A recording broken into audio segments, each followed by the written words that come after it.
ketemu lagi bersama aku Siti Aura Fortuna Rahmadina. Kali ini aku akan menjelaskan tentang sistematika penulisan karya ilmiah, proposal, dan skripsi. Jangan bosan-bosan ya. Selamat menyaksikan. Check it out. Yang pertama yaitu pengertian proposal. Proposal adalah rencana kerja yang ditulis secara sistematis dan terperinci untuk suatu kegiatan. Proposal biasanya ditunjukkan kepada pihak-pihak yang terkait dengan kegiatan tersebut, seperti sponsor, panitia keamanan, dan pihak-pihak yang berkepentingan lainnya. Kata proposal berasal dari bahasa Inggris to propose, yang berarti mengajukan. Proposal biasanya berisi program kerja dan teknis pelaksanaannya. Proposal terdiri dari yang pertama, proposal kegiatan. Proposal kegiatan biasanya digunakan untuk mengajukan izin serta meminta bantuan dari pihak yang disebut sponsor. Yang kedua, proposal penelitian. Proposal penelitian disusun untuk mendapat persetujuan dari pihak terkait untuk melakukan penelitian. Kedua yaitu struktur penulisan proposal. Yang pertama, proposal kegiatan yang terdiri dari judul proposal, yaitu mencantumkan judul acara yang diselenggarakan, latar belakang kegiatan, berisi alasan atau masalah yang melatar belakangi suatu kegiatan diadakan. Tujuan kegiatan, menyampaikan rencana kegiatan yang akan diselenggarakan. Tema kegiatan harus disesuaikan dengan kegiatan yang akan dilaksanakan. Peserta kegiatan menunjukkan sasaran dari kegiatan yang akan dilaksanakan. Waktu dan tempat kegiatan, berisi hari, tanggal, bulan, tahun, serta durasi acara. Ketentuan dalam kegiatan. Setiap acara harus memiliki peraturan, larangan, atau imbauan agar berjalan dengan tertib. Susunan panitia adalah daftar orang-orang yang bertanggung jawab atas keseluruhan acara. Rencana anggaran. Rencana anggaran berisi rincian biaya yang menjadi pertimbangan calon sponsor. Yang kedua yaitu struktur proposal penelitian. Latar belakang. Berisi informasi mengenai masalah yang diteliti yang didapatkan dari fenomena, peristiwa, atau masalah yang perlu dicari solusinya. Rumusan masalah berisi pernyataan mengapa dan bagaimana terkait penelitian atau topik yang dibahas dalam karya tulis ilmiah. Tujuan penelitian, menjawab rumusan masalah dan memberikan arah dan fokus penelitian.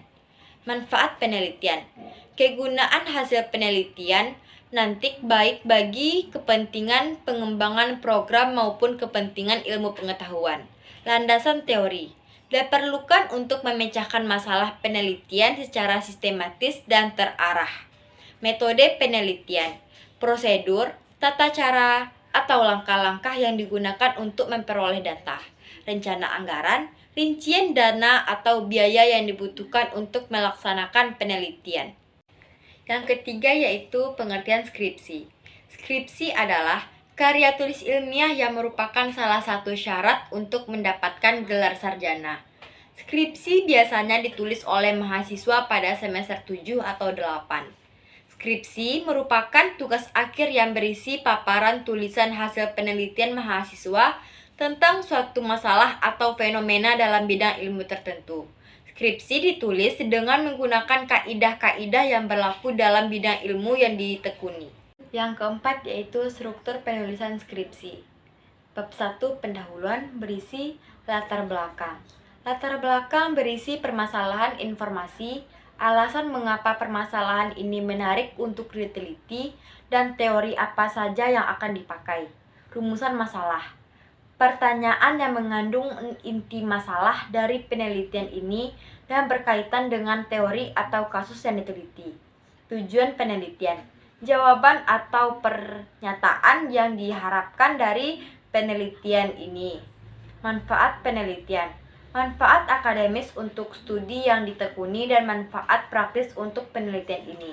Bab 2 landasan teori. Teori atau konsep. Penelitian terdahulu. Penelitian orang lain yang mirip dengan penelitian ini dilihat dari topik, teori, dan narasumber yang diteliti. Kerangka pemikiran. Gambaran dalam bentuk tabel atau bagan dari perencanaan, pelaksanaan, dan penyelesaian penelitian ini. Bab 3, metode penelitian. Pendekatan penelitian. Terdiri dari penelitian kualitatif dan penelitian kuantitatif. Penelitian kualitatif menekankan pada proses observasi atau pengamatan objek secara mendalam. Metode ini juga menggunakan pengalaman sebagai dasar analisanya. Sedangkan penelitian kuantitatif yang lebih menekankan pada sifat serta hubungan antar fenomena. Metode penelitian. Metode yang akan dipakai contohnya metode studi kasus yang mengangkat suatu kasus dalam penelitian ini. Subjek dan objek penelitian. Subjek penelitian merupakan organisasi atau orang yang memenuhi kriteria untuk menjawab pertanyaan penelitian. Objek penelitian merupakan materi yang akan diteliti dari subjek penelitian. Metode pengumpulan data terdiri dari data primer dan data sekunder disertai dengan referensi buku, jurnal, atau laporan. Teknik pengolahan data dan analisis data. Langkah dalam mengolah data, contohnya jika melakukan wawancara atau teknik yang dipakai adalah key information. Teknik keabsahan data. Melakukan perbandingan data sehingga data yang diperoleh akurat. Biasanya menggunakan teknik triangulasi atau observasi. Bab 4, hasil penelitian. Yang pertama, gambaran umum, menjelaskan profil organisasi dan menyertakan foto dari subjek penelitian tersebut. Temuan atau analisis, berisi data atau fakta yang merupakan jawaban dari pertanyaan penelitian. Bab 5, kesimpulan dan saran. Kesimpulan, berisi inti dari hasil penelitian secara singkat. Saran akademis bagi calon mahasiswa yang akan membahas topik yang sama dan saran praktis bagi subjek penelitian yang diteliti. Daftar pustaka bersumber dari referensi buku, jurnal, dan laporan yang terpercaya. Yang kelima yaitu perbedaan proposal dan skripsi. Bisa kita lihat dari segi jumlah bab, di mana proposal hanya memiliki 3 bab dan skripsi memiliki 6 bab.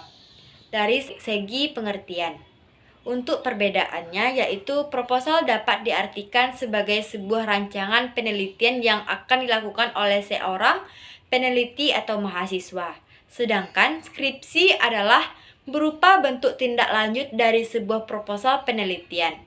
Dari segi ujian, proposal yang bertujuan untuk menguji kelayakan dari proposal itu sendiri, sedangkan skripsi yang akan diuji kelayakannya melalui 2 proses ujian.